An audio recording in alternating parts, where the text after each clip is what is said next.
Hello guys, welcome back to Veeradeepu vlogs. అందరూ ఎలా ఉన్నారండి? నేనైతే సూపర్గా ఉన్నాను. For the first time daily వ్లాగ్తో మీ ముందుకు వచ్చేసానండి. నా డేని అయితే నేను వామ్ వాటర్తో స్టార్ట్ చేశానండి. అండ్ బ్రేక్ఫాస్ట్కి వీట్ దోశ చేశాను. అండ్ 10 మినిట్స్లో ఫ్రెష్ అప్ అయిపోయి లంచ్ ప్రిపేర్ చేసేసానండి. లంచ్లోకి పప్పు అండ్ ఎగ్ ఫ్రై. పప్పు అండ్ ఎగ్ ఫ్రై కాంబినేషన్ మీలో ఎంతమందికి ఇష్టమండి? నాకైతే చాలా ఇష్టము. ఎవరికైతే ఈ కాంబినేషన్ ఇష్టమో కమెంట్ బాక్స్లో మెన్షన్ చేయండి. అండ్ నేను లంచ్ ప్రిపరేషన్ అయిన వెంటనే ఈ విధంగా కౌంటర్ టాప్ని అయితే క్లీన్ చేసేసుకుంటానండి. ఇది నా డైలీ రొటీన్గా చేసుకుంటాను.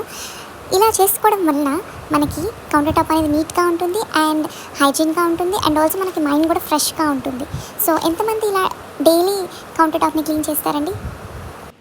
నేనైతే ఈ వీడియోని రీసెంట్గా తీసుకున్న ట్రైపాడ్తో నేను షూట్ చేశానండి. దానికి సంబంధించిన వీడియో కూడా ఉంది. అండ్ ఆ ప్రోడక్ట్కి సంబంధించిన డిస్క్రిప్షన్ కూడా నేను మెన్షన్ చేస్తున్నానండి. ప్లీజ్ చెక్ చేయండి. మా హస్బెండ్కి ఇష్టమని ఫస్ట్ టైం నేను చక్కెరపార చేశానండి. మా హస్బెండ్కి ఇదంటే చాలా ఇష్టమండి. అండ్ మా హస్బెండ్ అయితే దీన్ని టేస్ట్ చేసి చాలా బాగుందని కాంప్లిమెంట్ ఇచ్చారండి. అండ్ బయట నుంచి కూడా నేను ఇంకా తెచ్చుకోను అని చెప్పారు. నా వీడియో కనుక మీకు నచ్చినట్లయితే ప్లీజ్ లైక్ చేయండి, షేర్ చేయండి, సపోర్ట్ చేయండి. అండ్ మీ సపోర్ట్ నాకు ఎప్పుడు కావాలండి. Thank you.